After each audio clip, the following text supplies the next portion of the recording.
Mahatma Phule, Savitribai Phule, Rajshri Shahu Maharaj, doctor Babasaheb Ambedkar यांना अभिवादन करतो. विचार मंचावर उपस्थित सर्व मान्यवर, सर्वांचेच नाव घेणार नाही कारण नाव खूप आहेत. डॉक्टर बाबासाहेब आंबेडकरांमुळे, बाबासाहेबांमुळे साहेब झालेले सर्व साहेब आणि उपस्थित असलेल्या सर्व मान्यवर. आंबेडकरवादी मिशन तर्फे शिक्षण क्रांती राष्ट्रीय अभियान हे गेल्या एक महिन्यापासून म्हणजे गेल्या महिन्यापासून महात्मा फुलेंच्या पुण्यस्मरणाच्या दिनी आम्ही एक राष्ट्रीय चर्चासत्र आंबेडकरवादी मिशनमध्ये आयोजित केलं आणि त्यामध्ये पहिल्यांदा हा शिक्षण क्रांतीचा जो विषय आहे तर हा विषय आम्ही त्या ठिकाणी ठेवला आणि त्या ठिकाणी देशभरातील अनेक मान्यवर, देशभरातील अनेक ब्युरोक्रेट्स, अनेक बुद्धिजीवी यांच्या काही जे काही राईटअप असतील, त्यांचे जे काही मतं असतील किंवा त्या ठिकाणी आदरणीय गोविंद नांदेडे सरांच्या नेतृत्वाखाली, त्यांच्या अध्यक्षतेखाली तब्बल 10 तासाचं एक मॅरेथॉन चर्चासत्र जे असेल ते मिशन केंद्रामध्ये आम्ही आयोजित केलं आणि त्या चर्चासत्रामध्ये अनेक मान्यवर त्या ठिकाणी जे असेल त्यांनी आपली मतं मांडली. 10 तासाचं चर्चासत्र म्हणजे अगदी त्याचा शेवट आहे काय? अजिबात नाही. एक फक्त सुरुवात जी असेल ती आमची जी असेल तर ती त्या दिवशी केली आहे आणि 25 तारखेला 25 डिसेंबर पासून ते 1 जानेवारीपर्यंतचा हा जो काही म्हणजे टप्पा आहे तर या दरम्यान, कारण 25 जानेवारीला मनुस्मृतीचं दहन जे असेल ते म्हणजे डॉक्टर बाबासाहेब आंबेडकरांनी आपल्या पहिल्या सत्याग्रहामध्ये केलं, 14 ताळ्याच्या सत्याग्रहामध्ये. तर त्या दिवसाच्या प्रित्यर्थ या ठिकाणी अविद्येचं दहन करून भारतामध्ये शिक्षण क्रांती निर्माण करण्यासाठी म्हणून ही शिक्षण क्रांतीची जी काही यात्रा असेल तर ती यात्रा आम्ही नांदेडपासून पुण्यापर्यंत जे असेल तर ते घेऊन आलो. तर ही यात्रा संपली म्हणजे काय आता शिक्षण क्रांती झाली काय? अजिबात नाही. कारण भारत जोडो निघाला आणि भारत जोडला काय? अजिबात नाही. तसं आहे. कारण काय तर शिक्षण क्रांतीची यात्रा जी असेल तर ती निघाली आणि या ठिकाणी पुण्यात आलो आणि हा समारोपी कार्यक्रम संपला आणि भाषणं झाली म्हणजे काही शिक्षण क्रांती झाली असा विषय नाही किंवा आम्ही हे काय काम आता आमचं संपलं आणि या ठिकाणाहून जे असेल तर ते अगदी टाळ्या वाजून आम्ही निघालो असा काही प्रकार नाही. कारण काय तर हे फक्त एक इंट्रोडक्टरी अभियान होतं, एक प्रास्ताविक अभियान होतं की हे अभियान हे समाजाला, व्यक्तीला, बुद्धिजीवींना, बाकी सरकारांना, मीडियांना शिक्षण क्रांती म्हणजे आमची नेमकी काय भूमिका आहे याच्या संदर्भामध्ये जे असेल तर ते म्हणजे एक चर्चा जी असेल तर ती चर्चा घडवून आणण्याच्या उद्देशानं जे तर ते आंबेडकरवादी मिशनचं हे जे काही म्हणजे शिक्षण क्रांतीची ही जी काही यात्रा असेल तर ती यात्रा निघाली. हे फक्त इंट्रोडक्टरी जो काही म्हणजे कार्यक्रम, एक प्रास्ताविक स्वरूप जो असेल तर ती प्रास्ताविक स्वरूप होतं. पण आता याच्यानंतर हा जो काही म्हणजे 25 वर्षाचं एक ब्ल्यू प्रिंट आम्ही तयार केलं तर ते ब्ल्यू प्रिंट जे असेल तर त्या ब्ल्यू प्रिंटवर ऍक्च्युली प्रत्यक्ष कृती जी असेल तर ती कृती ही येत्या काळामध्ये टप्प्याटप्प्यानं आम्ही करणार आहोत. आता काही लोकांनी जे असेल, मला काही मुंबईमध्ये काही फार बुद्धिजीवी लोक आम्हाला भेटले आणि ते म्हणाले मला की आपलं शिक्षण क्रांतीवर लॉजिक काय, तुमचं लॉजिक काय किंवा तुमचं जे असेल तर ते काय प्रिन्सिपल काय, तुमच्यासाठी फिलॉसॉफी काय. आता जाधव साहेबांना जसं सांगितलं की बाबा म्हणजे हे तुम्ही फक्त 2-3 कोटेशन तुम्ही दिसतायत तुमचे फक्त, तर असं कोटेशन ठेवून एखादी मुवमेंट जी असेल तर ती काय उभं टाकू शकते काय? ठीक आहे. तर अशा पद्धतीचे अनेक म्हणजे काय म्हणतात त्याला बुद्धिप्रवन्न असे जे काही प्रश्न असेल तर ते मला विचारले. मी त्यांना हात जोडून विचारलं, बाबा जसं आदरणीय गोविंद नांदेड सर नेहमी सांगतात बाबा मी मास्तर आहे, ठीक आहे, मी गुरुजी आहे. तर मी सांगितलं बाबा मी काय म्हणजे फार विद्वान नाही साहेब, मी काय तुमच्या एवढा विद्वान नाही, मी काय तुमच्या एवढा जे असेल तर ते काय म्हणजे अभ्यासू नाही, मी काय म्हणजे जे असेल तर ते म्हणजे विचारवंत नाही, मी जे असेल तर ह्या चळवळीचा टेक्नोक्रेट स्वतःला मानतो. याच्या पलीकडे दुसरं काय, एक टेक्नोक्रेट. आणि मग टेक्नोक्रेटचं काय काम आहे? इथं काही इंजिनिअरिंग किंवा सायन्सचे मुलं बसले असतील तर science and technology, science and technology सारखं आहे. कारण काय तर महापुरुषाचे जे काही सोशल विचार आहेत, जे सिद्धांत आहेत, त्यांना सोशल जे काही म्हणजे याच्यामध्ये सोशल टेक्नॉलॉजीमध्ये जे असेल तर ते कसं बदलता येईल. कारण काय तर महापुरुषांच्या सिद्धांताला चळवळीमध्ये कसं रूपांतरित करता येईल याचा मी सातत्यानं विचार करत असतो. मला काही वेगळी फिलॉसॉफी द्यायची नाही, मला काही वेगळं जे असेल, कारण जे काही मूलभूत फंडामेंटल जे काही सिद्धांत चळवळीच्या संदर्भात द्यायचे तर ते तथागत बुद्धाने दिलेले आहेत, महात्मा फुलेंनी दिलेले आहेत, शाहू महाराजांनी दिलेत, डॉक्टर बाबासाहेब आंबेडकरांनी दिलेत. आता आम्हाला जसं की न्यूटनचा जो काही म्हणजे ग्रॅव्हिटेशनचा जो काही सिद्धांत आहे, ठीक आहे, तर नवीन कोणता मला सिद्धांत आता नवीन तयार करायचा नाही, ग्रॅव्हिटीचा काही नवीन मला सिद्धांत द्यायचा नाही. फंडामेंटल सिद्धांत ह्या महापुरुषांनी दिलेले आहेत. फक्त याच्यावर प्रॅक्टिकली काम जे असेल, कारण का ते याला चळवळीमध्ये जे काही रूपांतर असेल तर तेवढं करायचं. आणि त्याच्यासाठी म्हणून आम्ही जे असेल तर आमची जी काही खटपट असेल तर ती कायमस्वरूपी हीच असते की याला सोशल टेक्नॉलॉजीमध्ये कसं बदलतंय. जसं की 18 तास अभ्यास बाबासाहेब आंबेडकर करायचे, आपण अनेक लोक भाषणात सांगायचो, अगदी पाणी पिऊ पिऊ सांगायचो आपण, आणि आपण सगळे लोक टाळ्या वाजून घरी जायचो. आम्ही फरक काय केला, आम्ही त्याला प्रत्यक्ष कृतीमध्ये बदललं. बाबासाहेब 18 तास अभ्यास करायचे, आम्ही सांगितलं 18 तास अभ्यास उपक्रम आता आपण साजरा करू, बाबासाहेबाला प्रत्यक्ष कृतीशील अभ्यासात्मक अभिवादन करू. एक सोशल टेक्नॉलॉजीमध्ये जो असेल तर तो म्हणजे कार्यक्रम जो असेल तो केला. बाबासाहेबांनी सांगितलं की माऱ्याच्या आणि मोक्याच्या जागा हाती घ्या. मग माऱ्याच्या आणि मोक्याच्या जागी हाती घ्या हे आपण अनेक लोक भाषणामध्ये सांगायचो, पण त्या कशा घ्या, कुठं घ्या, कसे घ्या, कसं मार्गदर्शन करा, कसा अभ्यास करा हे कोण करणार आहे. तर त्याच्यासाठी एक प्लॅटफॉर्म पाहिजे. ते प्लॅटफॉर्म म्हणून आंबेडकरवादी मिशन अभ्यास केंद्राची जी असेल तर ती निर्मिती नांदेडमध्ये केली, दिल्लीमध्ये आम्ही चालवलं, आणि त्याच्या माध्यमातून जे असेल तर ते आज देशभरामध्ये 182 पेक्षा अधिक IAS IPS अधिकारी हे कार्यरत आहेत. आणि महाराष्ट्रामध्ये अगदी पूर्ण महाराष्ट्रामध्ये एकही जिल्हा असा नाही. आज तर अशी स्थिती आहे की नांदेडमधून जर मी आंबेडकरवादी मिशनमधून निघालो तर 10 दिशाला जर मी निघालो तरी म्हणजे अगदी भारताच्या टोकाला जाईपर्यंत जे असेल तर ते आंबेडकरवादी मिशनचा कोणी ना कोणी अधिकारी जो असेल तर तो मिशनमधून घडलेला मुलगा जो असेल किंवा मिशनच्या फोल्डमध्ये असलेला मुलगा जो असेल तर तो हा या म्हणजे देशामध्ये आपल्याला सापडेल अशा पद्धतीची परिस्थिती. या ठिकाणी मला वाटतं की अनेकांची चूक होत आहे. मिशन केंद्रासोबत बघताना सुरुवातीपासून आम्ही म्हणायचो की आंबेडकरवादी मिशन एक चळवळ, हा क्लास नाही. कृपा करून आम्हाला क्लास म्हणून बघू नका, हे काही कोचिंग क्लास नाही. कारण काय तर या ठिकाणी आम्ही फीस तर घेतच नाही, कारण बाहेरमध्ये पुण्यामध्ये जे लाखो रुपये फीस घेतो या ठिकाणी आम्ही फक्त पुण्याच्या क्लासच्या तुलनेत फक्त 5% निधी शुल्क. या ठिकाणी म्हणजे 100 रुपये खर्च असेल तर मिशनमध्ये फक्त 5 रुपये खर्च, 5% जो असेल तर तो निधी शुल्क घेऊन आम्ही हे सगळं चालवतो. प्रिलिम निघाले तर सगळंच निशुल्क आहे, अगदी पुस्तकापासून, राहण्यापासून, मुलगा गरीब असेल तर जेवणापासून, त्याच्या पायाचा बुटा म्हणजे बुटाचा लेस बांधण्यापासून टाय बांधेपर्यंत ही सगळी व्यवस्था नांदेडमध्ये, दिल्लीमध्ये व्यवस्था जी असेल तर ते आंबेडकरवादी मिशन करतं. मला वाटतं की अशा पद्धतीनं अख्ख्या भारतामध्ये कोणीही जे असेल तर ते या क्षेत्रामध्ये काम करत नाही. तर ही एक इन्स्टिट्यूशनल मुवमेंट आहे.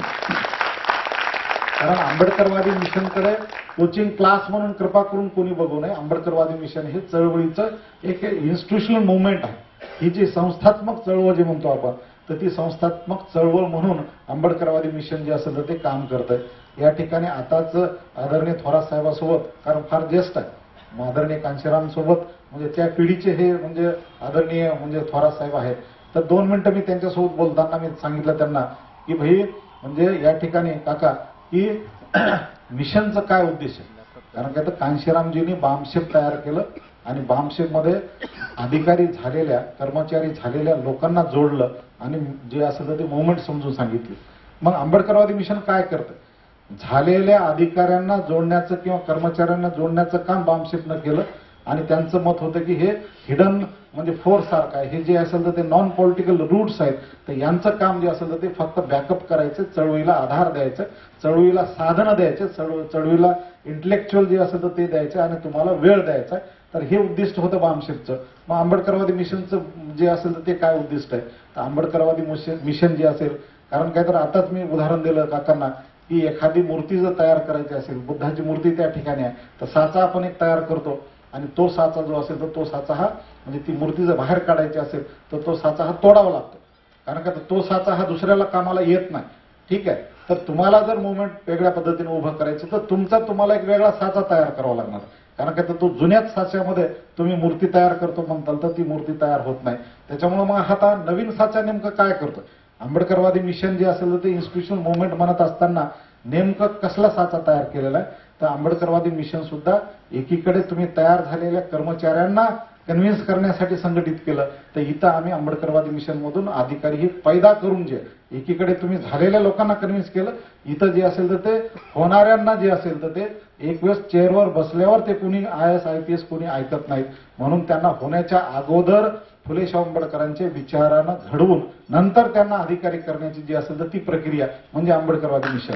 तर या ठिकाणी अधिकारी निर्मितीचे, कारण बऱ्याच वेळेस सांगितलं आता म्हणजे सरांनी सुद्धा मिनिस्टर साहेबांनी सुद्धा सांगितलं बा IAS IPS बनवणं हे म्हणजे पुरेसं नाही. बरोबर आहे, आम्ही त्यांच्याशी सहमत आहोत. कारण काय तर नुसतं IAS IPS बनवल्यानंतर काही होणार नाही. कारण काय तर पण मला वाटतं की हे कशासाठी बनवतोय, आजचा जो काही DM आहे तर तो उद्याचा CM आणि PM नक्की आंबेडकरवादी मिशन देईल याच्यासाठी चीज करेल. कारण आजचा DM जो असेल तर तो DMच ठेवायचा नाही आम्हाला. आजचा DM जो आहे तो उद्याचा, आजचा प्रशासक हा उद्याचा शासक झाला पाहिजे. त्याच्या दिशेनं जी काही वाटचाल असेल तर ती वाटचाल ही आंबेडकरवादी मिशनची आहे. आणि मला वाटतं की म्हणजे त्या दृष्टीनं आंबेडकरवादी मिशनच्या ह्या वाटचालीकडे जे तर ते आपण सगळ्यांनी पाहिलं पाहिजे. या ठिकाणी मी सुरुवातीलाच उदाहरण दिलं की एक अधिकारी हा लॅटरल एंट्री म्हणून कसं काम करू शकतो. तर या ठिकाणी मी शासनात नसताना सुद्धा जर नांदेडे साहेबांसारख्या म्हणजे आंबेडकरवादी अधिकाऱ्यांना जर कन्व्हिन्स केलं तर 2 कोटी विद्यार्थ्यांना 18 तास अभ्यासासाठी आपण बसवू शकतो. तर मला सांगा की हे जे काही अधिकारी आम्ही आज जे काही निर्माण करतोय, बरेच लोक मला म्हणतात की पे बॅक टू सोसायटी तुम्हाला करतात का. तर पे बॅक टू सोसायटी म्हणजे कोणी 5,000 देणं, कोणी 10,000 देणं, कोणी ₹1,00,000 देणं, आर्थिक बाबतीमध्ये आम्ही कधीच मोजत नाही. कारण काय तर पे बॅक टू सोसायटी जे आहे तर ते पे बॅक टू सोसायटी म्हणजे फुले शाहू आंबेडकरांच्या चळवळीमध्ये मिशनरी कामामध्ये ऍक्च्युअली तो अधिकारी किंवा तो बुद्धिजीवी काय योगदान देतो तर हे जे असेल तर हे आम्ही मोजतो. आर्थिक याच्यात आम्ही ते मोजत नाही. इथं या ठिकाणी नांदेड साहेबांनी जे काही योगदान दिलेलं आहे तर ते योगदान हे आर्थिक योगदानासोबत जे असेल तर ते 2 कोटी विद्यार्थ्यांना अभ्यासाला बसवलं हे या मुवमेंटमधलं योगदान आहे त्यांचं. तर हे जे काही योगदान आहे अशा पद्धतीचे योगदान हे अधिकाऱ्यांनी द्यावं.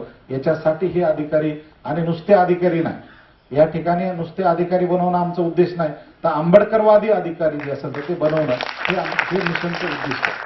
आता प्रश्न असा आहे की गेले म्हणजे 10 वर्ष 12 वर्ष 17 वर्ष आम्ही हेच काम करतोय आणि जे असेल तर ते आता कारण काय तर ह्या सगळ्याच्या माध्यमातून आम्ही टूल्स तयार केले. आम्ही जे असेल तर आमचा अंतिम उद्दिष्ट नाही, आमचा अंतिम उद्दिष्ट जे असेल तर ते काही म्हणजे अधिकारी निर्मिती नाही, तर हे टूल्स तयार झालेले. आणि मग आता या टूल्सच्या माध्यमातून नेमकं काय करायचं, तर या टूल्सच्या माध्यमातून या मिशनरी चळवळीला जे असेल तर ते गती देण्याचं जे काही काम असेल तर ते करायचं. मग ते कुठून सुरुवात करायची. तर मग आता प्रश्न असा आहे की कारण काय तर शिक्षण क्रांती जे काय आम्ही म्हणतोय तर ह्या शिक्षण क्रांती कुठल्याही चळवळीचं उद्दिष्ट जे असेल तर ते चळवळीला एक दिशा द्यायचं काम आहे. एक दिशा देणं, एक नॅरेटिव्ह सेट करणं जे तर ते त्या चळवळीचं काम असते. मग ह्या शिक्षण क्रांती राष्ट्रीय अभियानामधून आम्हाला काय नॅरेटिव्ह सेट करायचं, आम्हाला कुठला जो काय म्हणजे कुठला दिशा जी असेल तर ती समाजाला द्यायची. तर आम्हाला एकच दिशा द्यायची की आपल्या चळवळी जी असेल तर ती चळवळी हे एज्युकेशन सेंट्रिक पाहिजे. आपल्या चळवळीचं जे काही केंद्र असेल तर केंद्र हे शिक्षण हवं. कारण काय तर बाबासाहेबांनी जो फॉर्म्युला आम्हाला दिला, शिक्षित बना, संघटित बना, संघर्ष करा, तर हा जो काही शिक्षित बनाचा जो फॉर्म्युला आहे त्याचा जो पाया आहे तर तो पायावर मला वाटतं की आपल्या सगळ्या चळवळी जी असेल तर त्या उभं टाकल्या पाहिजे. ना तर स्ट्रीट वॉर, ना तर स्टेज वॉर, ना तर व्हॉट्सअप वॉर, ना तर जे असेल कारण हे सगळे जे काही वॉर करतोय आपण, एक तर आपण रस्त्यावरची लढाई लढतो किंवा भाषणं भरपूर करतो, आता मेसेज जे असेल तर ते फॉरवर्ड करणं, याच्या पलीकडे दुसरं कुठलं युद्ध आपण खेळत नाही.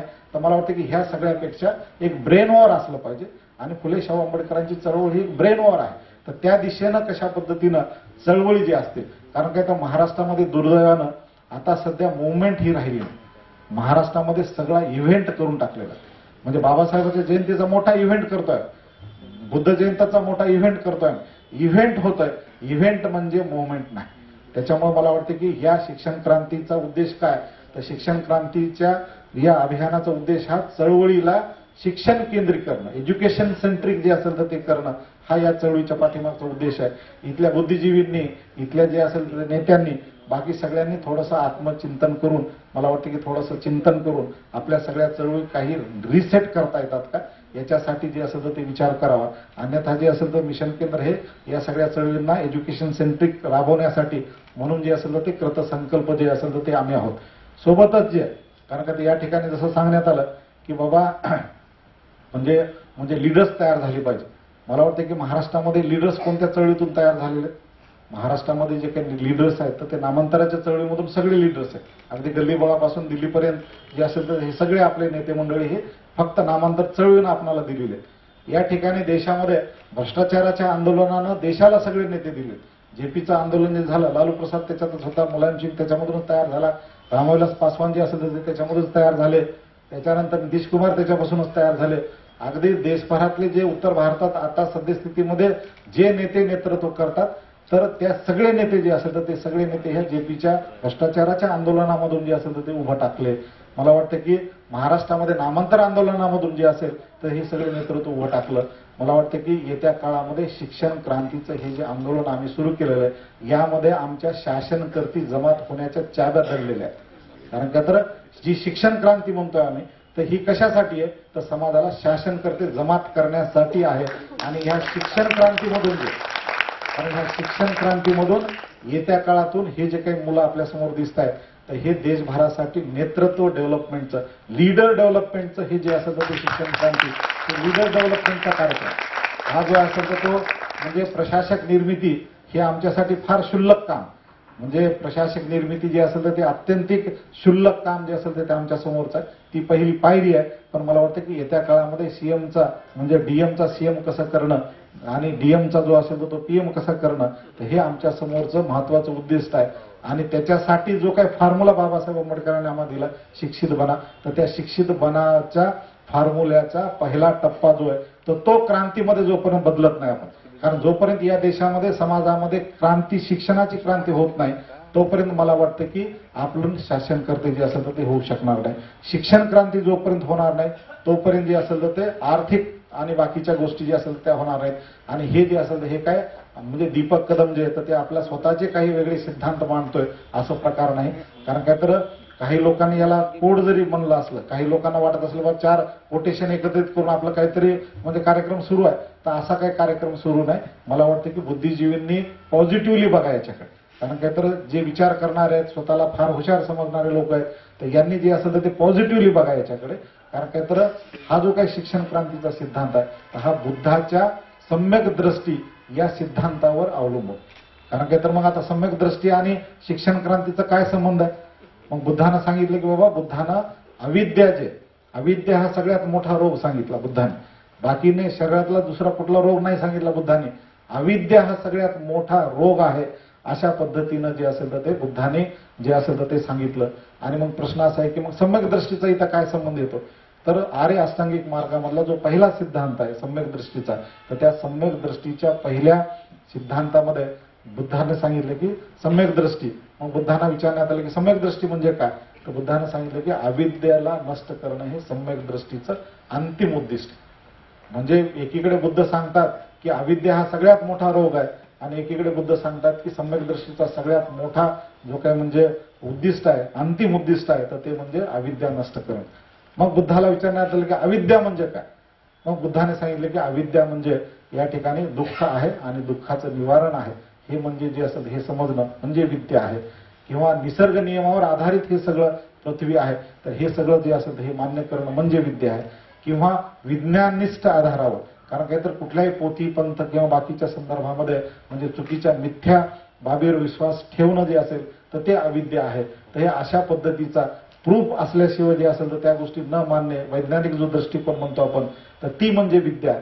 तर अशा पद्धतीने विद्येचा जो असेल तर तो बुद्धाने सायंटिफिक निसर्गाच्या नियमावर आधारित अगदी जे असेल तर ते प्रत्यक्ष समुत्पादावर अशा पद्धतीचा जो काही सिद्धांत असेल तर तो दिला, त्याला सम्यक दृष्टी बनतो. तर मला वाटतं की बुद्धाच्या ह्या सम्यक दृष्टी जे अविद्येचं अंतिम उद्दिष्ट आहे, अविद्या म्हणजे जे काय असेल नष्ट करणं, तर त्या सिद्धांतावर हे सगळं शिक्षण क्रांतीचं जो काही आमचं जे काय म्हणजे हा सगळा कार्यक्रम जो असेल तर तो हा म्हणजे बेस्ड आहे. आणि त्याच अविद्येला, कारण बुद्धानं जर सांगितलं सगळ्यात मोठा रोग आहे आणि सम्यक दृष्टी त्याच्यावरचा उपाय आहे आणि सम्यक दृष्टीचा अंतिम उद्दिष्ट ते आहे, तर त्या अविद्येला महात्मा फुलेंनी 2500 वर्षानंतर पुन्हा एकदा आपल्या त्या सिद्धांतात सांगितलं. विद्याविनमती गेली हा सिद्धांत आहे. ते काय म्हणजे चारोळ्या नाहीत त्या, ठीक आहे, ते काय कोटेशन नाही, ते is equal to M C square हा सिद्धांत आहे. काही लोकांना वाटेल बाबा इथं काय लिहिलं, ई लिहिलं, एम लिहिलं आणि सीचा स्क्वेअर लिहिलाय, काय होतं याच्यामुळे अनुभव तयार करता येतो. त्यासाठी तुम्हाला टेक्नॉलॉजी डेव्हलप करावं लागेल, ठीक आहे. Is equal to M C square अनुभव तयार करता येतो, पण त्यासाठी तुमच्याकडे अनुभट्टी पाहिजे. तसंच आहे या ठिकाणी सोशल सिद्धांताला आपल्याला सोशल टेक्नॉलॉजीमध्ये बदलावं लागेल. त्यावेळेस हा समाज जो असेल तो शासनकर्ता होणार आहे. पण मला वाटतं की आपण त्याच्याकडे फक्त म्हणजे 4 ओळीसारखं कविता नाही, ते काय 4 ओळी नाहीये, तो एक सिद्धांत आहे. आणि बुद्धाच्या अविद्येला महात्मा फुलेंनी अशा पद्धतीनं त्या सिद्धांतामध्ये उतरवलं, विद्या विनमती केली आणि ह्या अविद्येमुळे सगळं झालं आपलं, अशा पद्धतीनं महात्मा फुलेने हा जो काही सिद्धांत दिला त्यालाच पुढे बाबासाहेबांनी सांगितलं बा शिक्षण हे सगळ्यात मोठं हत्यार, शिक्षण हे सगळ्यात मोठं हत्यार आहे. कारण का त्या हत्याराच्या माध्यमातून आपण इकॉनॉमिक बेटरमेंट करू शकतो, आपण जे असेल तर ते पॉलिटिकल फ्रीडम मिळू शकतो, समाजाला एनलायटन करू शकतो, समाजाची सोशल स्लॅव्हरी आपण नष्ट करू शकतो. एवढं सगळं कोणतं हत्यार आहे आपल्या हातामध्ये? तलवार नाही, तर आपल्या हातामध्ये जे असेल तर ते विद्या असली पाहिजे, जे एज्युकेशन हे आपलं अस्त्र असलं पाहिजे. आणि म्हणून जे कारण काय तर 1818ला भीमा कोरेगावला युद्ध झालं, 1818ला आम्ही तलवार पाजळली. मला वाटतं की काळानुरूप जे असेल, जसा काळ बदलेल तशा पद्धतीनं आपली रणनीती बदलली पाहिजे, तशा पद्धतीनं आपले शस्त्रे बदलले पाहिजे. 1818ला तलवारीनं आपण इथूनच एकदा 25 किलोमीटर अंतरावर आपण तलवारीनं युद्ध जिंकलं आणि त्या ठिकाणी आपण जे असेल तर ते आपण सर्व नतमस्तक होतो. बाबासाहेब आंबेडकर सुद्धा 1 तारखेला जाऊन नतमस्तक व्हायचे, आम्ही सुद्धा काल पूर्वसंध्येला जाऊन तिथं नतमस्तक झालो. कारण काय तर आपल्या शूरवीरांनी जे काही म्हणजे शौर्य म्हणजे त्या ठिकाणी गाजवलं त्याला आपण म्हणजे नतमस्तक झालंच पाहिजे, वादच नाही. पण मला वाटतं की 1818 मध्ये ही घटना झाली, मग 30 वर्षानंतर पुण्यामध्ये महात्मा फुलेंनी या ठिकाणी जे असेल तर ते आपल्या हातामध्ये तलवार दिली का? 1818 मध्ये जे, कारण का आता हा विषय थोडासा गंभीर आहे, हा विषय जो असेल तर तो काही लोकांना वाटेल की बाबा हे काहीतरी वेगळं म्हणजे सांगतंय का, काहीतरी वेगळं डायव्हर्ट करतं का. पण या ठिकाणी आपण एक आत्मभान आपल्याला आलं पाहिजे. 1818 मध्ये तलवारीनं आम्ही बरोबर युद्ध जिंकलं, पण 30 वर्षानंतर 1848 मध्ये महात्मा फुलेंनी आमच्या हातात तलवार दिली का? तर आमच्या हातात तलवार नाही दिली, आमच्या हातात लेखणी दिली, आम्हाला शिक्षण दिलं. जर महात्मा फुलेला वाटलं असतं की बाबा तलवारीनंच आपल्याला म्हणजे जिंकता आलं असतं तर महात्मा फुलेंनी पुण्यामध्ये तलवार घेऊन फिरले असते ना. ते तर उद्योगपती होते, 21 लाख रुपये उत्पन्न होतं, तलवारीचा एखादा कारखाना काढला असता त्यांनी आणि आपले सगळे म्हणजे संपत्ती जे टाटा बिर्लाचं 20 लाखाचं उत्पन्न होतं, महात्मा फुलेचं त्या काळामध्ये 21 लाख रुपयाचं उत्पन्न होतं, 1 लाख रुपये जास्त उत्पन्न महात्मा फुलेचं होतं. मग त्यांनी तलवारीचा एखादा कारखाना काढला असता, चाकू बर्च्याचा कारखाना काढला असता आणि त्यांनी एखाद्या वेळेस अन्नछत्र काढले असते, आपले लोक म्हणजे भुकेले आहेत बाबा, किंवा या ठिकाणी दवाखाना काढला असता, किंवा मी विनोदानं अनेक वेळेस म्हणतो खिचडी वाटपात काढलं असतं की आपण आता सगळे बुद्धिजीवी म्हणून काय करतो तर जयंतीला खिचडी वाटतो. बुद्धिजीवी लोकांची ताकद ही खिचडी वाटण्याच्या पलीकडे आली नाही. प्राध्यापक अनंतराव सारखे फार कमी प्राध्यापक असतील की ते ज्ञान वाटतात, ठीक आहे. आमचे मंडळी जे असेल तर ते बुद्धिजीवी खिचडी वाटण्यासाठी मोठ्या प्रमाणात जे असेल तर ते जयंतीला उभं टाकतात.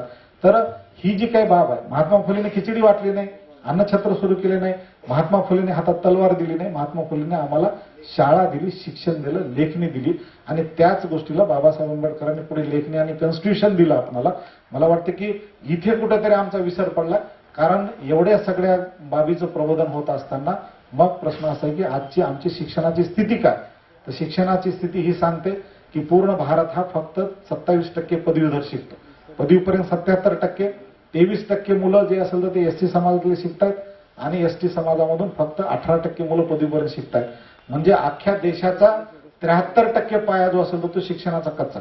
भारताला विश्वगुरू व्हायचं, भारताला महासत्ता व्हायचं, $5 ट्रिलियन इकॉनॉमी व्हायची. अरे वो $20 ट्रिलियन इकॉनॉमी असलेला अमेरिका मध्ये मुलं जे असेल तर ते 88% मुलं पदवीपर्यंत शिकतात आणि एकीकडे आमच्याकडे 73% मुलं शिकत नाहीत. म्हणजे इकडे 88% मुलं शिकतायत पदवीपर्यंत, इकडे आमच्याकडे 73% मुलं शिकत.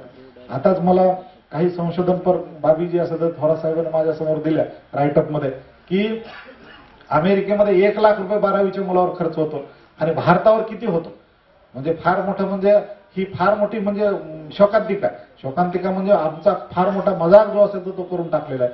अमेरिकेमध्ये थोरात साहेबांनी आताच माझ्यासमोर दिलं म्हणजे राईटअप मध्ये की अमेरिकेमध्ये जे काही म्हणजे विद्यार्थ्यावर 1 लाख रुपये खर्च होतो आणि भारतातल्या 12वीच्या विद्यार्थ्यावर फक्त 1 रुपया खर्च होतो. म्हणजे इथे 1 रुपया खर्च होतो, तिथं 1 लाख रुपये खर्च होतो. भारत विश्वगुरू कसा होणार? भारत जो असेल तो विश्वगुरू हा बुद्धाच्या काळात होता, ज्यावेळेस बुद्धाच्या सम्यक दृष्टीमुळं भारतामध्ये त्यांच्या विचाराच्या आधारावर जे आहे तर ते अविद्या नष्ट झाली होती आणि भारतामध्ये नालंदा, तक्षशिला, बाकी विक्रमशिला, शिरपूर असे विद्यापीठ तयार झाले होते. कारण काय तर भारत हा त्या काळामध्ये सम्यक दृष्टीच्या अधिष्ठानावर उभा होता. म्हणून अविद्या नष्ट झाली होती, म्हणून तो विश्वगुरू होता, म्हणून जगभरातले लोक शिकायला यायचे. आता पहिल्या 300 मध्ये एकही विद्यापीठ आपल्या भारतातलं नाही, एकच विद्यापीठ आहे. इंडियन इन्स्टिट्यूट ऑफ सायन्स हे एक विद्यापीठ असं आहे की जे पहिल्या 300 मध्ये आहे. भारतामध्ये आता 1028 पेक्षा जास्त विद्यापीठ आहेत. 20च विद्यापीठ आहेत की जागतिक म्हणजे दर्जाची आहेत. सुरुवातीला भारत स्वतंत्र झाला तेव्हा 20 विद्यापीठ होते, आता 1028 विद्यापीठ आहे. मग प्रश्न असा आहे की 1028 मध्ये आंतरराष्ट्रीय दर्जाची फक्त 20च विद्यापीठ. पहिल्या 100 मध्ये तर एकही नाही. तक्षशिला हे जेव्हा विद्यापीठ आपण दिलं त्यावेळेस तर तिकडे शाळा सुद्धा नव्हती. ऑक्सफर्ड, केम्ब्रिज आणि बाकी काहीच नव्हतं, शाळा सुद्धा नव्हती. विद्यापीठ तर फार पुढची गोष्ट आहे. भारत हा विश्वगुरू होता. बुद्ध ज्यावेळेस होते किंवा बुद्धाच्या तत्वज्ञानावर आधारित ज्यावेळेस विद्यापीठ इथं तयार झाली त्यावेळेस विश्वगुरू होता. आता जो असतो त्याच्यामुळं भारताला जर विश्वगुरू करायचं असेल तर पुन्हा एकदा भारताला सम्यक दृष्टीच्या या सिद्धांतावर आपल्याला उभं करायचं आहे. म्हणून शिक्षण क्रांती म्हणजे काय तर भारतीयांना सम्यक दृष्टीच्या अधिष्ठानावर उभं करणं म्हणजे शिक्षण क्रांती. म्हणजे शिक्षण क्रांती नुसती फॉर्मल एज्युकेशन नाहीये, तर शिक्षण क्रांती म्हणजे बुद्धाच्या सम्यक दृष्टीचा जो काही सिद्धांत आहे तर त्या सिद्धांतावर भारतीयांना उभं करणं. मला अनेक अविद्येला नष्ट करणं, महात्मा फुले जसं म्हणतात अविद्येला नष्ट करणं, बाबासाहेब जसं म्हणतात जे असेल तर ते शिक्षण प्राप्त करणं.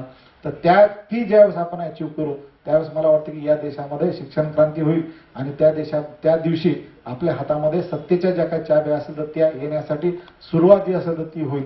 त्याच्यासाठी म्हणून येत्या काळामध्ये आम्हाला जो आहे, कारण बरेच लोक म्हणले शासन एवढं करतं, युनिव्हर्सिटी आहे, बाकी सगळं आहे.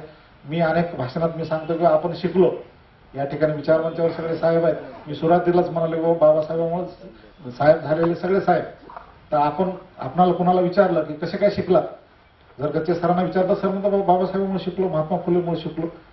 कोणी शाळेचं नाव घेत नाही, कोणी शिक्षकाचं नाव घेत नाही, आपण कोणी कोणाचं नाव घेत नाही. आपण फक्त महात्मा फुलेमुळे शिकलो, बाबासाहेबांमुळे शिकलो असं आपण जे असेल तर ते म्हणतो. त्याच्यामुळं या ठिकाणी सरकारने आम्हाला शाळा दिली नाही. 1848 मध्ये आमच्यासाठी शाळा महात्मा फुलेंनी सुरू केली आणि सरकारनं जी असेल तर ती शाळा नाही दिली. महात्मा फुलेंनी शाळा दिली, समाजानं शाळा दिली, सामाजिक चळवळ म्हणून शाळा दिली. त्याच्यामुळे शिक्षण क्रांती या देशामध्ये सरकार करणार नाही, शिक्षण क्रांती ही आंबेडकरवादीच करणार. त्याच्यामुळे समाजामध्ये आपल्याला काम करावं लागतं. कारण काय तर किती युनिव्हर्सिटीज असो, किती कॉलेजेस असो, किती हजार करोडचं बजेट असो, आज बजेटही कमी आहे. आज बजेट हे म्हणजे 1.17च्या घरामध्ये अर्धा% होतं. बाहेरचे लोक जे असेल तर 6%, 12% रिसर्चवर साऊथ कोरिया 16% खर्च करतात जीडीपीच्या. आपल्याकडे जे असेल तर ते 1.5% पर्यंत आपण खर्च करत नाही. 1.25% कमी आपला खर्च आहे जीडीपीच्या. तर जीडीपीचा खर्च जो आहे आणि बाकीचा खर्च जरी वाढवला काही झालं तर मला वाटतं की या देशामध्ये सरकार हे शिक्षण क्रांती करणार नाही. कारण ज्या दिवशी शिक्षण क्रांती होईल त्या दिवशी आम्ही मनुवादी व्यवस्थेमधून जे असेल तर ते बाहेर पडण्यासाठी सुरुवात आपली होणार. त्याच्यामुळे शिक्षण क्रांती ही आम्हाला करणं आवश्यक आहे. कारण आम्हाला आमच्या गुलामीच्या बेड्या तोडायच्या असतील तर आम्हाला शिक्षण क्रांती या देशामध्ये घडवणं आवश्यक आहे. त्याच्यामुळं सरकार हे कृषी क्रांती केलेली आहे, दुसरी कृषी क्रांती आलेली आहे, आता 4th इंडस्ट्रियल रिव्होल्युशन आलेलं आहे. बाकी अगदी म्हणजे धवल क्रांतीपासून सगळ्याच क्रांत्या करतं, पण भारत शिक्षण क्रांतीविषयी काहीच बोलत नाही, कधीच बोललं नाही. किंवा शिक्षण क्रांती या देशात असावी, घडावी याच्यासाठी कोणी बोलत नाही. या ठिकाणी एक अण्णा जो आहे तो दिल्लीमध्ये जाऊन बसला, मी अण्णा म्हणून टोपी घालून बसला, भ्रष्टाचार जो असेल तर तो मिटवतो म्हणला. मला सांगा भ्रष्टाचार मिटला? भ्रष्टाचार मिटला नाही, पण त्यामधून जे असेल ते अनेक भ्रष्ट नेते आणि बाकी कार्यकर्ते तयार झाले. अधिकाऱ्याकडे येऊन मी अण्णाचा कार्यकर्ता म्हणून काढ पैसे म्हणतात. ठीक आहे, तर म्हणजे अशा पद्धतीनं म्हणजे भ्रष्टाचाराला चालना देणारे लोक त्या म्हणजे चळवळीमधून निर्माण झाले. आणि त्याच्यामधून एक भ्रष्ट जो काही म्हणजे सीएम जो असेल तर तो सीएम हा दिल्लीमध्ये बसलाय, जो म्हणतोय की 22 प्रतिज्ञामध्ये अशा एखाद्या आमच्या आंबेडकरवादी मंत्र्यांना जे असेल तर ते कमिटेड जे काही आंबेडकरवादी आहेत तर त्यांचा राजीनामा घेतो, बोलत नाही. आणि तो जो असेल तर तो छपा मनुवादी आहे. पण मी या ठिकाणी या म्हणजे विचारमंचावरून सांगू इच्छितो की 22 प्रतिज्ञा जे असेल तर ते रोखण्याची हिंमत जी असेल तर देशामध्ये कोणाचीच नाही. कारण काय तर बाबासाहेब आंबेडकर जे कारण काय तर या ठिकाणी म्हणजे राजेंद्र पाल गौतम सर जे आहेत तर त्यांना रोखण्याची हिंमत दिल्लीच्या सरकारमध्ये नाही किंवा इथल्या देशातल्या मनवाद्याची नाही, कोणाचीच नाही. कारण डॉक्टर बाबासाहेब आंबेडकरांनी जे 22 प्रतिज्ञा दिली, बाबासाहेब आंबेडकरांनी जे संविधान दिलं तर ते संविधान हे इथला आंबेडकरवादी जो असेल तर तो कुठल्याही परिस्थितीमध्ये बदलू देणार नाही. तर याच्यासाठी जे असेल तर ते म्हणजे हवे ते सर्व जे काही त्याग असतील, हवे ते सर्व बलिदान, हवी ती सर्व कुर्बानी जी असेल तर ती आम्ही देऊ. पण याच्यामध्ये जे असेल तर ते तसूभरही जे बदल किंवा त्याला रोखण्याचं जे काही षडयंत्र असेल तर ते आम्ही हाणून पाडू.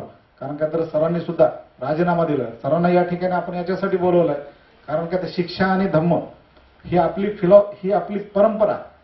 कारण काय तर नालंदामध्ये हे नुसतं काय त्रिशण पंचशील शिकवायचं नाही, शिक्षण द्यायचे त्या ठिकाणी. श्रीपूरमध्ये शिक्षण द्यायचे. बौद्ध धर्माचा जो प्रसार झाला तो नालंदामधून झाला. विदेशी जे काय म्हणजे यात्री आले तर ते भारतामधून हे ज्ञान जे असेल तर हे ज्ञान घेऊन गेले बाहेर आणि जे असेल तर ते परत आपणाला मिळालं. मला वाटतं की त्या काळामध्ये ही जी काही विद्यापीठं होती ते ही धम्माचा अभ्यासासोबत बाकीचे सगळे जे काही शास्त्र असतील, सगळे जे काही पॅकी असतील तर ह्या सगळ्यांचा अभ्यास जो असेल तर्कशास्त्रापासून ते म्हणजे आयुर्वेदपासून ते बाकी म्हणजे सगळ्याच गोष्टीचा, सायकोलॉजीपासून सगळ्याच गोष्टीचा अभ्यास त्या काळात केला जायचा. शिक्षण आणि धम्म हे एकत्रित चालायचं आणि त्याच्यामुळं मला वाटतं की आपण जसं शिक्षणावर काम करतोय, सर जे असेल तर ते धर्मावर काम करतायत. त्या ठिकाणी उत्तर भारतामध्ये धर्मांतर करण्यासाठी 4 करोड लोकांना धर्मांतरित करण्यासाठी एक मोठा ऐलान जे असेल तर ते घोषणा सरांनी केलेली आहे. म्हणून दिल्लीहून सरांना आपण पाचारण केले की धम्म आणि शिक्षण जे असेल तर हे दोन्ही आवश्यक बाबी आहेत. याच्यावर जे असेल तर ते पॅरलली काम केलं पाहिजे. आणि महाराष्ट्रातली जी काही तमाम जे काही बौद्ध बांधव आहेत, महाराष्ट्राचे बहुजन बांधव आहेत, तर ते सरांच्या पाठीशी आपण आहोत हे त्यांना सांगण्यासाठी इथला बुद्धिजीवी वर्ग जो असेल तर तो त्यांच्या या 22 प्रतिज्ञा त्यांच्या नाहीत, त्या आपल्या सगळ्यांच्या आहेत. बाबासाहेबांनी आपल्याला दिलेली जे काही असेल तर ती 22 प्रतिज्ञाच्या पाठीमागे आम्ही सगळे उभे आहोत. तर हे ठाम विश्वास त्यांना देण्यासाठी म्हणून सरांना आपण दिल्लीहून या ठिकाणी आमंत्रित केलं. या ठिकाणी मी आपल्या मूळ विषयावर येतो. कारण का तर जसं मी सांगितलं की हे अभियान हे महात्मा बुद्धाच्या जे असेल तर ते सम्यक दृष्टी या सिद्धांतावर बेस्ड आहे. महात्मा फुलेंच्या जे असेल तर त्या ह्या विद्या विनमती गेली ह्या सिद्धांतावर बेस्ड आहे. बाबासाहेबांच्या विचाराच्या याच्यावर हे बेस्ड आहे. आणि मग नेमकं करायचं काय? कारण का तर अधिकचं म्हणजे हे न करता, कारण का हा काय पीएचडीचा प्रबंध नाही. काही प्राध्यापक आम्हाला म्हणाले की तुम्ही त्याचं ब्लू प्रिंट द्या आम्हाला सगळं काय ते. तुम्ही म्हणलं हे काय पीएचडीचा प्रबंध नाही आणि हे काय एमफिलचा प्रबंध नाही. ही चळवळ आहे, ही मुवमेंट आहे आणि मुवमेंटमध्ये प्रतिक्रांत्या होतात. त्याच्यामुळे प्रतिक्रांत्या होऊ नये याच्यासाठी फक्त 2023 मध्ये आम्हाला काय करायचं तेवढंच आम्ही तुम्हाला सांगतोय. 2023 मध्ये कारण काय तर आम्ही फक्त हे अभियान घेऊन आलो आणि इंट्रोडक्टरी अभियान आहे. आणि हे इंट्रोडक्टरी अभियान जे असेल तर ते म्हणजे झालं म्हणजे आमची शिक्षण क्रांती झाली असं नाही, तर कामाची सुरुवात आहे, कामाचा प्रारंभ आहे. ठीक आहे. इथं जे काय आपण सगळे जमलो तर हे सगळे जे काय म्हणजे भक्त मंडळींनी जमवली नाही. जसं 1818 मध्ये 500 महारांनी जे असेल तर ते म्हणजे त्यांच्यापेक्षा अनेक पट लोकांना जे असेल तर ते पराजित केलं. या ठिकाणी लढणारे मोजके शिक्षण क्रांतीमध्ये समर्पितपणे उद्या अधिकारी होऊन उद्या जे असेल तर ते या देशाचे नेते होऊन काम करणारे जे असेल तर ते लढवय आपण या ठिकाणी म्हणजे या ठिकाणी लढाईचं अस्त्र बदलले. त्यावेळेस तलवारीने लढलं. मला वाटतं की हे सगळे जे काही या ठिकाणी उपस्थित तरुण आहेत तर हे शिक्षण क्रांती करून या ठिकाणी पेशवाईंना आणि मनोवाद्याला पराजित करतील त्याच्याविषयी मला पूर्णपणे खात्री. कारण का तर हे या ठिकाणी 2023 मध्ये नेमकं काय करायचं आम्हाला फक्त त्या 2च गोष्टी आम्ही सांगणार आहोत आणि 2च गोष्टी आम्ही करणार आहोत. पहिली जी बाब असेल तर ती बाब म्हणजे शिक्षण क्रांती परिषदा जी असेल. कारण का तर जिल्हा स्तरावर आम्ही जे काही म्हणजे धम्म परिषदा होतात, आपल्या साहित्य परिषदा होतात, त्याचं काय आउटपुट आहे तर ते समाजानं बघावं. तर आम्ही जिल्हा स्तरावर जे काही असेल तर ते जिल्हा स्तरावर एज्युकेशन कॉन्फरन्सेस आम्ही घेणार आहोत. त्या जिल्ह्याचं सोशल एज्युकेशन ऑडिट आम्ही करणार आहोत.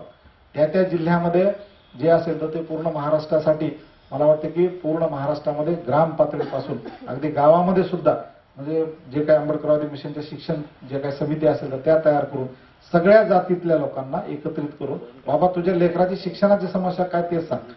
कारण काय तर बाकी दुसरा विषय नाही, शिक्षणाची समस्या काय सांग आणि त्याच्यावर काय उपाय करता येते, त्याच्यावर काय अडचणी येतात तर त्या सगळ्या गोष्टी बघण्यासाठी म्हणून जे असेल तर ते आम्ही ग्राम पातळीपासून ते म्हणजे अगदी राज्य पातळीवर जवळपास 1 लाख तरुणांना आणि विद्यार्थ्यांना आम्ही मोबिलाइज करणार. कारण का ह्या शिक्षण परिषदाच्या माध्यमातून महाराष्ट्रामध्ये शिक्षण क्रांतीसाठी जे असेल कारण का तर म्हणजे 1 लाख लोकांना, कारण 1 लाख लोक हे महाराष्ट्रातून काम करतील, महाराष्ट्रातून देशभरामध्ये काम करायला जातील आणि अगदी देश पातळीवर जे असेल तर ह्या शिक्षण क्रांतीचं जे काही म्हणजे भूमिका असेल तर ती भूमिका घेऊन म्हणजे काम करण्यासाठी किमान 1 लाख व्हॉलंटियर जे असेल तर ते मिशन केंद्राचे काम करतील. सोबत जे असेल तर ते जसं एज्युकेशन फंड म्हणतोय कारण का तर आम्ही इव्हेंटवर खूप खर्च करतोय. आज जे असेल तर ते लाखो रुपये आम्ही डीजेवर वाजवतोय, पण त्याचा आवाज उद्या आहे का? उद्या त्याचा आवाज येत नाही. बाबासाहेबांच्या जयंतीमध्ये आज डीजे वाजला 2 लाखाचा, पण जे असेल तर उद्या काय अर्थव्यवस्थेत आवाज नाही, उद्या पॉलिटिक्समध्ये आवाज नाही, बाकी कुठल्या क्षेत्रात आवाज नाही. मला वाटतं की हा जो पैसा, तर हा पैसा आपल्याला एज्युकेशनकडे वळवणं आवश्यक आहे, समाजाला समजून सांगणं जे असेल तर ते आवश्यक आहे. तर त्यासाठी किमान सुरुवात म्हणून जे असेल तर ते सुरुवात म्हणून आम्हाला तर अब्जावधी रुपये लागणार आहेत, पण अब्जावधी रुपये जे असेल तर ते शासनात आल्यानंतर आम्ही त्याच्यावर ताबा जो असेल तर तो मिळू. पण सुरुवातीला सोशल फंड म्हणून 1 कोटी रुपयाचा सोशल एज्युकेशन फंड हा आंबेडकरवादी मिशन तयार करेल. जूनमध्ये मिशनचे स्वतः विद्यार्थी 5 लाख रुपये देतील. कारण काय तर ह्या शिक्षण क्रांती अभियानासाठी जो काही म्हणजे जे काही असेल अभियान जे काही झालं तर त्याचा पूर्ण जो काही म्हणजे भार असेल तर तो पूर्ण भार हा मिशन केंद्रातल्या अधिकारी मुलांनी उचलले. हे पूर्ण अभियान हे मिशन केंद्राच्या विद्यार्थ्यांनी, कारण समाजामध्ये आणि बाकी कुठूनही आम्ही मदत घेतलेली नाही, हे सर्व विद्यार्थ्यांनी नांदेडपासून इथपर्यंतची यात्रा जी असेल तर यात्रा सेल्फ स्पॉन्सर्ड आहे. मला वाटतं की ही यात्रा जी असेल तर ती म्हणजे विद्यार्थ्यांसाठी घडवून आणलेली यात्रा, त्याच्यासाठी सगळं तन मन धनाने सगळं जे काही योगदान असेल तर ते विद्यार्थ्यांनी दिलं. तर हा फंड जो असेल तर तो सुद्धा आम्ही येत्या काळामध्ये निर्माण करू आणि त्याच्यासाठी जे असेल ते काम करू. सोबत 2023 मध्ये आम्ही एक थीम ठेवली. 2023 जसं युनायटेड नेशन किंवा मोठ्या संघटना हे थीम ठेवतात तसं आम्ही म्हणजे एक थीम ठेवलेली आहे आणि ती थीम जी आहे 2023 ची डिग्री लिटरेसी. कारण आंबेडकरवादी मिशन हे अनेक नवीन कन्सेप्ट घेऊन येतात. जसं की आपण म्हणतो की बाबा पूर्वी गावाच्या बाहेर सगळे लोक ठेवायचे, आज 77% एससीचे लोक ही शिक्षणाच्या बाहेर ठेवले. मग आमचं म्हणणं आहे मिशनचं की ही एज्युकेशन अॅट्रॉसिटी नाही काय. कारण काय तर अॅट्रॉसिटी आपण म्हणतो या ठिकाणी पोलीस अधिकारी आहेत, फिजिकल किंवा बाकी मानसिक त्रास दिला, बाकी काय अत्याचार केला म्हणजे अॅट्रॉसिटी मानतो आपण. मग मला सांगा की एज्युकेशन पासून 77% मुलं जे असेल तर ते बाहेर ठेवले गेलेले आहेत अनुसूचित जातीचे आणि 82% मुलं एसटीचे बाहेर ठेवले गेले. मग हा एससी एसटी वरचा एज्युकेशन अॅट्रॉसिटी नाही काही. 77% लोक जे असेल तर ते बाहेर आहेत, ही किती मोठी एज्युकेशन अॅट्रॉसिटी आहे. याच्यावर आम्ही काही आंदोलन करत नाही, काही बोलत नाही. बाकीच्या गोष्टी प्रोव्होकिव्ह आंदोलन जे असेल तर हे स्ट्रीट वॉर आपण मोठ्या प्रमाणात करतो. मला वाटतं की ह्या एज्युकेशन अॅट्रॉसिटीवर सुद्धा आपण काम केलं पाहिजे. आणि ही एज्युकेशन अॅट्रॉसिटी ही नवीन कन्सेप्ट म्हणतोय आपण. आम्ही डिस्ट्रिक्ट एज्युकेशन कॉन्फरन्स नवीन कन्सेप्ट म्हणतोय. डिस्ट्रिक्ट लेवलवरचं सोशल एज्युकेशन ऑडिट जे असेल किंवा एज्युकेशन जो काही फंड असेल तर ह्या सगळ्या ज्या काही बाबी असतील तर ह्या सगळ्या बाबी आणि त्याच्यासोबत डिग्री लिटरेसी. कारण का तर 2023 हे वर्ष आंबेडकरवादी मिशनच्या ह्या शिक्षण क्रांती अभियानानं डिग्री लिटरेसीचं इयर म्हणून आपण घोषित केलं.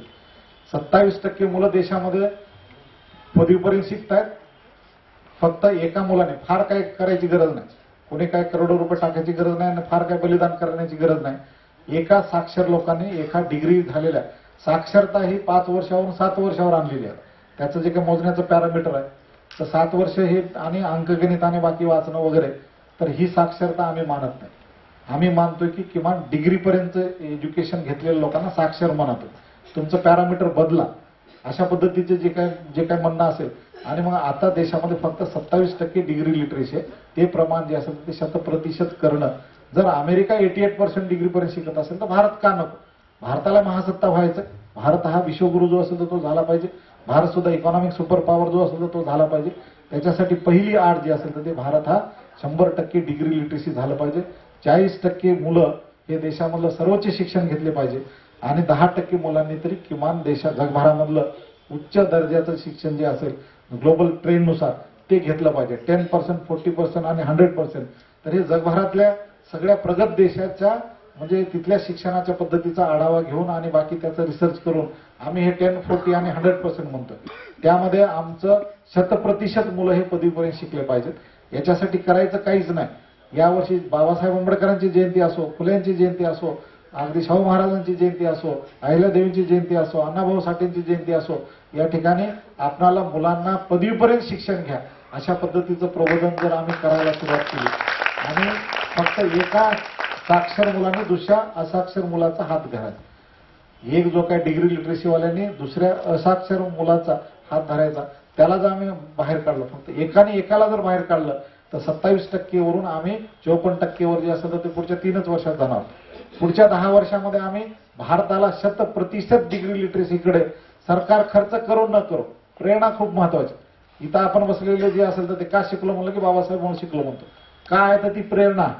आता ती प्रेरणा मला वाटतं की कुठेतरी कमी पडते. म्हणूनच जे असेल ते मुलं शाळा बाह्य होत आहेत, शिक्षणाला रोजगाराशी जोडतायत. शिक्षणाला आपण नोकरीशी जोडतोय, नोकरी मिळत नाही म्हणून न शिकण्याचं प्रमाण किंवा बाकी शिक्षणाचा नोकरीचा काही संबंध नाही. जीवन मनुष्याच्या पूर्ण विकासासाठी शिक्षण हे आवश्यक आहे आणि गुलामगिरीतून बाहेर पडण्यासाठी शिक्षण आवश्यक आहे. आपणाला जे असेल तर ते या सगळ्या बाबीसाठी म्हणून मला वाटतं की डिग्री लिटरेसी यावर्षी आम्ही फक्त डिग्री लिटरेसीवर काम करणार आहोत. यावर्षी शिक्षण परिषदामध्ये 1 लाख जे काही व्हॉलंटियर्स असतात ते कशा पद्धतीने महाराष्ट्रामध्ये मोबिलाईज करता येतील आणि त्याच्या माध्यमातून देशभरामध्ये हा संदेश जो असेल तो कसा देता येईल याच्यासाठी एक प्रतिबद्ध कार्यक्रम, 1 करोड रुपयाचा फंड, त्यामध्ये 5 लाख रुपये हे मिशनचे विद्यार्थी अधिकारी झालेले आणि मिशनचे विद्यार्थी 5 लाख रुपये सुरुवात जी असेल तर ती मिशनच्या माध्यमातून जूनमध्ये आम्ही त्या फंडमध्ये जे असेल ते टाकू आणि बाकीच्या माध्यमातून हा फंड जो असेल आणि तो जे काही मुलं म्हणजे शिकण्यासाठी, कारण उच्च शिक्षण आणि शिकण्यासाठी ज्या मुलांना आर्थिक अडचणी येतात त्या मुलांना मला वाटतं की नुसतं भाषणं देऊनही होणार नाही, त्यांना प्रत्यक्ष मदत जी असेल तर ती करणं सुद्धा आवश्यक आहे. तर या सगळ्या बाबी या फक्त 2 बाबी जे आहेत, यावर्षी ह्या 2 बाबीवर आम्ही काम करू टप्प्याटप्प्यानं जे असेल तर मग या संदर्भामध्ये शिक्षण क्रांतीच्या संदर्भामध्ये सर्व जिल्ह्यामध्ये, कारण जे जिल्हे आता सुटलेले आहेत आम्ही ज्या 10 जिल्ह्यामधून आलो तर तेवढ्या जिल्हे सोडून बाकीचे जे जिल्हे आहेत त्या ठिकाणी शिक्षण क्रांतीची काय थीम आहे, काय आमची भूमिका आहे याच्यासाठी सर्व महाराष्ट्रातील जिल्ह्यामध्ये काम होईल, त्याच्यासाठी कार्यक्रम होतील, बाजूबाजूच्या सगळ्या राज्यामध्ये काम होईल आणि मग शिक्षण परिषदेच्या माध्यमातून जे असेल तर ते या देशामध्ये एक वेगळ्या पर्वाला जे असेल तर ते सुरुवात होईल. आणि मला वाटतं की म्हणजे ही सगळी जी काही म्हणजे शिक्षण क्रांतीच्या संदर्भातलं ही जी काही थीम आहे तर ही थीम ही या समाजाला शासन करते म्हणून बनवण्याच्या दिशेनं एक महत्वाचं क्रांतिकारी पाऊल जे असेल ते असणार आहे. कारण पूर्ण जगामध्ये म्हणजे अनेक राज्यक्रांत्या झाल्यात, फक्त पॉलिटिकल रिव्होल्युशन झाल्यात, पण शिक्षणासाठी कुठे यात्रा झाली नाही. शिक्षणासाठी जे असेल तर ते म्हणजे कुठेही मार्च जो असेल तर तो निघाला नाही. तर आंबेडकरवादी मिशनचा हा पूर्ण जगातला आतापर्यंतच्या इतिहासामधला मानवी संस्कृतीच्या इतिहासामधली शिक्षणासाठी पहिली यात्रा निघालेली आणि ती नागपूरपासून पुण्यापर्यंत आहे. तर हे याचं एक वेगळं वैशिष्ट्य जे असेल ते आहे आणि मला वाटतं की याच्यासाठी बुद्धिजीवींनी विचार करावा, पॉझिटिव्हली विचार करावा. नाहीतर दीपक कदमानं बुद्धाचं एक कोटेशन काढलं आणि महात्मा फुलेचं एक कोटेशन काढलं आणि बाबासाहेबांचं काढलं आणि हे काहीतरी आपलं वाजवत फिरतंय. तर असा बुद्धिजीवींनी, प्राध्यापकांनी, विचारवंतांनी जे असेल लेखकांनी विचार न करता मला वाटतं की सम्यक दृष्टीला तुम्ही 1 करोड वेळेस विचार करून बघा की बुद्धाची सम्यक दृष्टी म्हणजे काय. ते नुसतं काही कोटेशन किंवा म्हणजे 2 शब्द नाहीत, ते म्हणजे अख्ख्या सम्यक दृष्टीवर आपण जे असेल तर पूर्ण डोलारा आपला उभं करू शकतो. तर सम्यक दृष्टीमध्ये आपण एंट्री करणं जे असेल तर ते खूप महत्वाचं. सम्यक दृष्टीला केंद्र मानून ही शिक्षण क्रांतीचं केंद्र जे असेल तर ते केंद्र ही सम्यक दृष्टी आहे. संपूर्ण भारतीयांना सम्यक दृष्टीच्या आधारावर उभं करणं हे या शिक्षण क्रांतीचं एक महत्वाचं म्हणजे उद्दिष्ट आहे. मला वाटतं की ते दिवशी प्राप्त करू आपण, त्या दिवशी भारतात शिक्षण क्रांती होणार आहे आणि त्या दिवशी मग इथला शास्त्रज्ञ जो असेल तर तो म्हणजे जर मंगळावर यान जात असेल तर तिथं लिंबू आणि मिरची नाही बांधणार. ठीक आहे, कारण काय तर आज लिंबू आणि मिरची का बांधतो, यान तयार करतो तो, पण जे असेल तर लिंबू आणि मिरची बांधतो. म्हणजे राफेल विमान जे असेल तर ते फ्रेंचमध्ये तयार होतं, त्या बिचाऱ्यांना फक्त तेवढीच टेक्नॉलॉजी माहित नाही. सगळं विमान तयार करता येतं, लिंबू आणि मिरचीच बांधता येत नाही, ते तेवढं टेक्नॉलॉजी त्याला माहित नाही. भारतात आले की ती टेक्नॉलॉजी बांधली की आपलं म्हणजे राफेल विमान जे असेल धडाधड म्हणजे लढाऊ विमान जे असेल ते सुरू होतं, बाकी दुसरीकडे फेल जातं. कारण का ते जे असेल ते लिंबू मिरची बांधत नाहीत. तर ही आहे अविद्या. इथला शास्त्रज्ञ जर यानाला लिंबू आणि मिरची बांधत असेल तर ती आहे अविद्या. आणि त्याच्यामुळे मला वाटतं की बुद्धानं जे सांगितलं की या ठिकाणी म्हणजे साक्ष, पुरावा, नैसर्गिक नियम, बाकी हा प्रत्यक्ष समुद्रवादाचा सिद्धांत आणि या सगळ्याच्या आधारावर सम्यक दृष्टीच्या माध्यमातून अविद्येला नष्ट करणं जे असेल तर ते सगळ्यात महत्वाचं कारण आहे. ज्या दिवशी या देशामधली अविद्या नष्ट होईल त्या दिवशी हा देश जो असेल तर तो महासत्ता होणार आहे. आणि ज्या दिवशी अविद्या नष्ट होईल त्या दिवशी आपण शासनकर्ते जमात होण्याच्या दिशेनं आपली वाटचाल जी असेल ती असणार आहे. यासाठी हा काय दीपक कदमचा कार्यक्रम नाही, हा काय नुसत्या आंबेडकरवादी मिशनचा कार्यक्रम नाही, हा सगळ्यांचा कार्यक्रम. हा जो असेल तर सगळ्या देशवासियांचा कार्यक्रम. हे काय एखाद्या जाती विशिष्टसाठी कार्यक्रम नाही, हा जो असेल तर तो काही एखाद्या म्हणजे वर्गासाठी कार्यक्रम नाही, हा संपूर्ण देशासाठी जो असेल तर तो कार्यक्रम आहे. या देशाला महासत्ता करण्याच्या दिशेनेच हे पहिलं पाऊल. डॉक्टर बाबासाहेब आंबेडकरांनी सांगितलेला हा सिद्धांत जो आहे तर तो शिक्षितपणा हा सिद्धांत हा जो असेल तर तो देशाला महासत्ता करणार आहे, या समाजाला सामाजिक गुलामगिरीतून बाहेर काढणार आहे, यांना पॉलिटिकल फ्रीडम देणार आहे, यांना इकॉनॉमिक एम्पॉवरमेंट जे असेल तर ते देणार आहे. तर त्याच्यासाठी या शिक्षण क्रांतीच्या ह्या कार्यक्रमामध्ये या अभियानामध्ये आपण सर्व तन मन धनानं जे आहे ते येत्या काळामध्ये सहभागी होताल अशी एक अपेक्षा ठेवतो. पुण्यामध्ये सुद्धा एक मोठी शिक्षण परिषद आम्ही आयोजित करणार आहोत.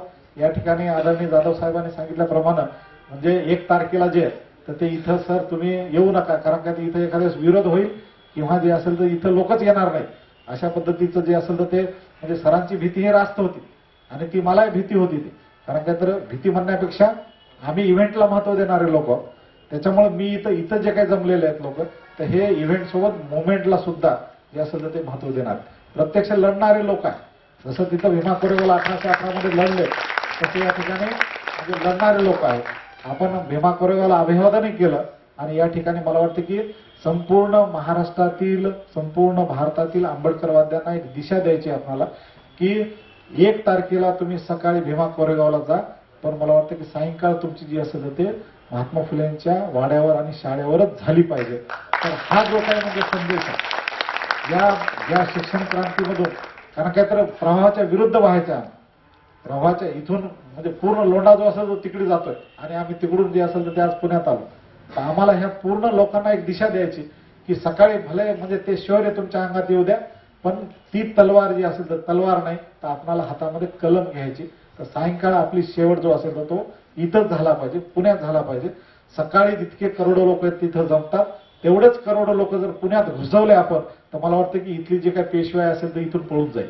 ठीक आहे, कारण आता ते खूप महत्वाची गोष्ट, कारण भीमा आपण मला वाटतं की म्हणजे योग्य ठिकाणी जातोय आपण, पण योग्य ठिकाणी जातोय पण शस्त्र जे असेल तर ते तलवार नाही, आता आपलं शस्त्र जे असेल तर ते कलम झालं पाहिजे.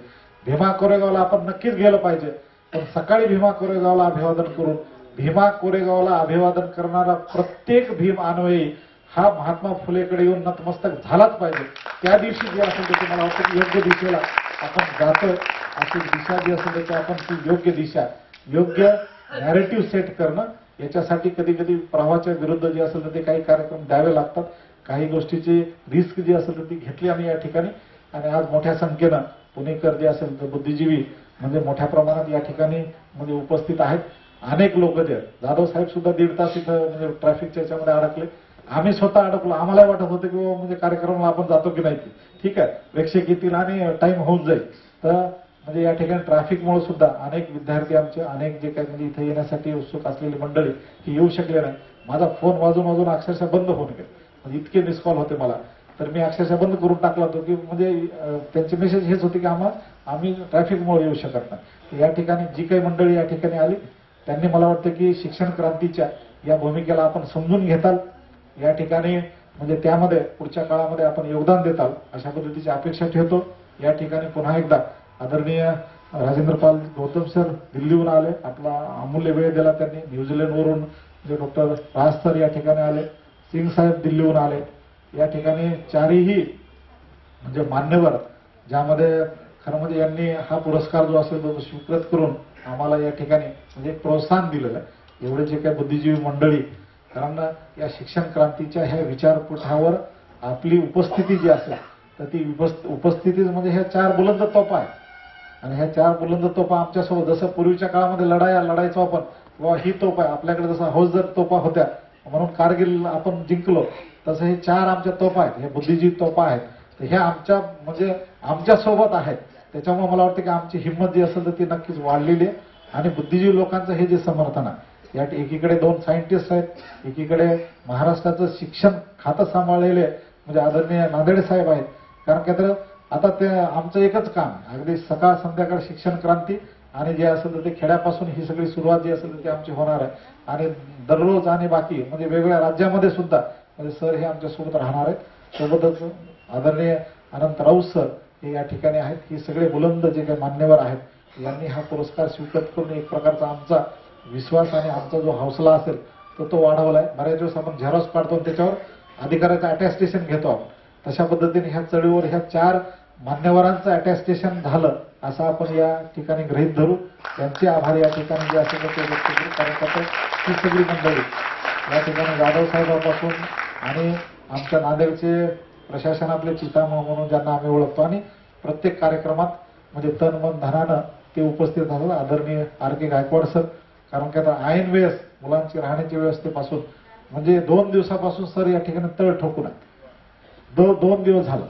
म्हणजे त्यांच्या प्रशासकीय कौशल्याचं पूर्ण परिचय देऊन त्यांनी मुलांच्या राहण्याची व्यवस्था असेल, मुलांची बाकीची व्यवस्था असेल, त्याच्या संदर्भामध्ये एक मुलांचं सहकार्य आज सरांनी केलं. सुरुवातीपासून ते सहकार्यामध्ये ही सगळी मान्यवर मंडळी, सुधीर ज्यानं ऐतिहासिक कार्यक्रम घेतला, सावते सर ज्यांनी बीडमध्ये खूप मोठा ऐतिहासिक कार्यक्रम घेतला, बीडमध्ये सुद्धा रोडे सर आहेत, खूप उत्कृष्ट काम सर करतायत आणि मला वाटतं की त्यांचं काम सगळ्या महाराष्ट्रासाठी आदर्श आहे. तर या ठिकाणी सावते सर म्हणजे आले, आमचे मिशनचा विद्यार्थी येतो तर तो बीडवरून आला. या ठिकाणी आदरणीय उजगरे सर आले, तर उजगरे सरांनी सुद्धा पाथरीमध्ये खूप चांगला सुंदर कार्यक्रम घेतला. या ठिकाणी म्हणजे आंबेडकरवादी मिशनचे आणि पुण्यामधले म्हणजे आमचे डॉक्टर सोनकांबळे साहेब हे आमचे आधारवड आहेत, हे आमच्यासाठी खूप मोठा आधार आहे. सोबतच लोणकर सर, आंबेडकर नगरमधले सगळे मान्यवर, गायकवाड साहेब आहेत, व्हाळ आहेत. बाकी ही सगळी मंडळी, प्राध्यापक मंडळी, आमच्या डांगे मॅडम ज्या मिशन केंद्रावर वारंवार अनेक ठिकाणी अनेक वर्तमानपत्रामध्ये लेख लिहितात आणि मिशनची भूमिका ही या ठिकाणी मांडण्याचा प्रयत्न करतात. या सगळ्या मान्यवर मंडळीचे या ठिकाणी आभार व्यक्त करतो. या ठिकाणी सगळे जे काही म्हणजे आमचे तरुण आहेत आणि या ठिकाणी बुद्धिजीवी, या ठिकाणी पुणेकर आपण जे काही जमलात, तर सगळ्याचे आभार या ठिकाणी व्यक्त करून हा शिक्षण क्रांतीचा जगातील पहिला ऐतिहासिक यात्रेचा सोहळा जो आहे तो या ठिकाणी आज आपण म्हणजे संपन्न करतोय. पण शिक्षण क्रांती जी असेल तर त्याची जे काही काम असेल तर ते संपलं असं नाही. भारत यात्रा जोडून निघालेले लोक जे असेल, ही आता दुसरी का तिसरी भारत यात्रा आहे. एका हिरोने भारत यात्रा जोडो केली होती, बाबा आमटेने भारत यात्रा जोडो केली होती, आता एक राजकीय नेते तिसरी, आता भारत यात्रा जोडो थर्ड चालू आहे. ठीक आहे, थर्ड व्हर्जन सुरू आहे त्याचं. म्हणजे शिक्षण क्रांतीची यात्रा इथपर्यंत आली म्हणजे आपलं काम संपलं आणि आता झोपा काढायचा असा विषय नाही. आता तर एक नवीन ऊर्जा आणि नवीन प्रेरणा भीमा कोरेगाववरून जी असेल तर ती शौर्याची प्रेरणा आणि महात्मा फुलेंची या ठिकाणी शिक्षण शाळेची जी काही प्रेरणा असेल तर ती घेऊन आपल्याला संबंध महाराष्ट्रामध्ये, संबंध देशामध्ये शिक्षणाची ज्योत, शिक्षण क्रांतीची जी काही ज्योत असेल तर ती आपल्याला घेऊन जातोय आपण आणि ती आपण पूर्ण भारतामध्ये पेटवून या ठिकाणी भारताला आपण अविद्येपासून मुक्त करू, भारताला आपण सम्यक दृष्टीच्या सिद्धांतावर उभं करू आणि भारताला महासत्ता करू, भारताला जे असेल तर ते जागतिक विश्वशांतीचं जे असेल तर ते दूत करू आणि या बहुजन समाजाला शासन करते जमात करून या देशामध्ये सोशल डेमोक्रेसी आणि या देशामध्ये इकॉनॉमिक डेमोक्रेसी ती आणू आणि हा देश स्वतंत्र, समता, बंधुत्व आणि न्याय याच्या या तत्वावर जे असेल तर ते उभं करू आणि या देशामध्ये समतामूलक जे असेल तर ते समाजाची निर्मिती करू. यासाठी आपण आज संकल्पबद्ध आणि अगदी अधिष्ठानबद्ध होऊन आपण या ठिकाणाहून जातो. तर सगळ्यांचे आभार व्यक्त करून पुन्हा थांबतो. जय भीम, जय भारत.